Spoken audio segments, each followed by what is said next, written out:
Hello, Darren here. As the next generation dawns with new consoles from PlayStation and Xbox, we find ourselves locked in the latest battle of the Console Wars! Round 1. What new consoles? Before the end of the year, Sony is launching 2 models of the PlayStation 5, one with a Blu-ray disc drive and a cheaper digital-only model without the disc drive.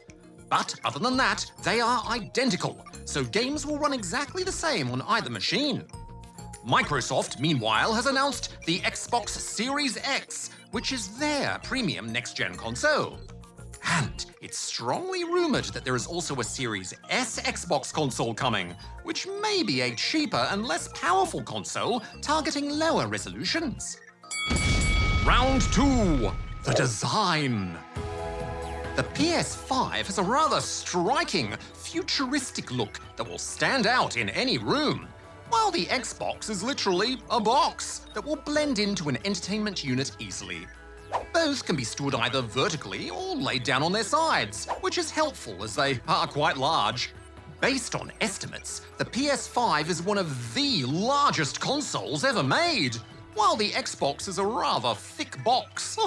Horses for courses, I suppose. Round 3. The hardware. The PS5 and Series X have very similar technical specifications, though the Series X does look more powerful on paper. Both consoles support 8K resolution and can run games at high frame rates up to 120 frames per second. They both feature super-fast solid-state drives, or SSDs, which will allow for games to load very fast, even instantly, enabling super speedy fast travel and allowing for higher detail and a greater variety of objects in game worlds. Both consoles also have support for cutting-edge ray-traced lighting, reflections, and even audio. So, at the end of the day, both the PS5 and Xbox Series X have hardware capable of producing stunning graphics. Round 4. The controllers.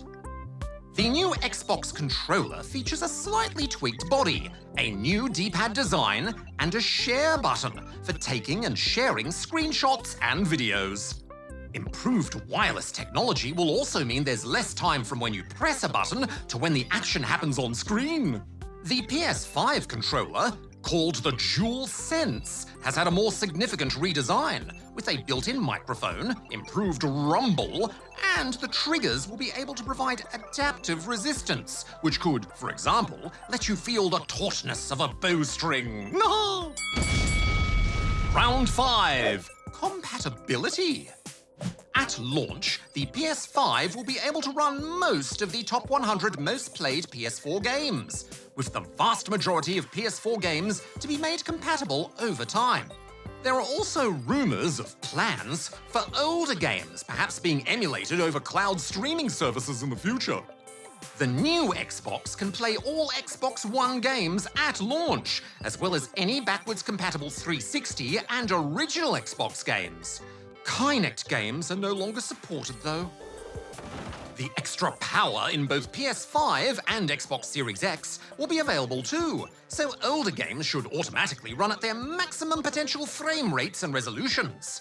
Xbox also plans to patch a selection of older games to further increase their frame rates and resolutions, or even offer improved graphical effects, and will automatically add HDR to every game, old or new. Some Xbox games will also support smart delivery, which means you only need to buy a game once, and you'll get access to the best version for any Xbox One or Series X console. Several PlayStation 4 games are offering free upgrades to PS5 versions too. Older Xbox One controllers and accessories will work with the new console. It has not been directly confirmed whether PS4 controllers will work on PS5 at this point, however, it seems likely. The PS5 will also support the current PSVR headset. Speaking of which, Xbox currently has no public plans to support VR gaming on the Series X. Round 6. Bonus features! Each console also offers some unique bonus features. For the Xbox, we have seen a quick resume feature demonstrated, which will allow you to easily and quickly jump between multiple games, picking up exactly where you left off with each. For PlayStation, they have touted an increased focus on 3D audio processing.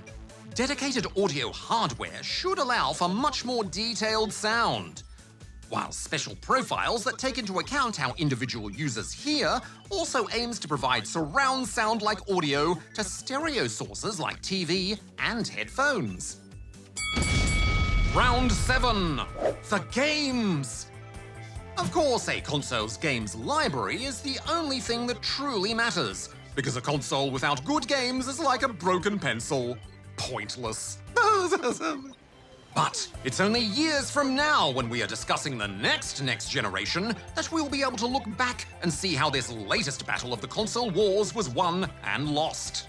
But for now, it looks like we have some very exciting consoles on the horizon, with two very determined combatants vying for a win. Which hopefully means one thing: more great games for us! Oh, I can't wait to see how this battle plays out! Stay frosty, gamers!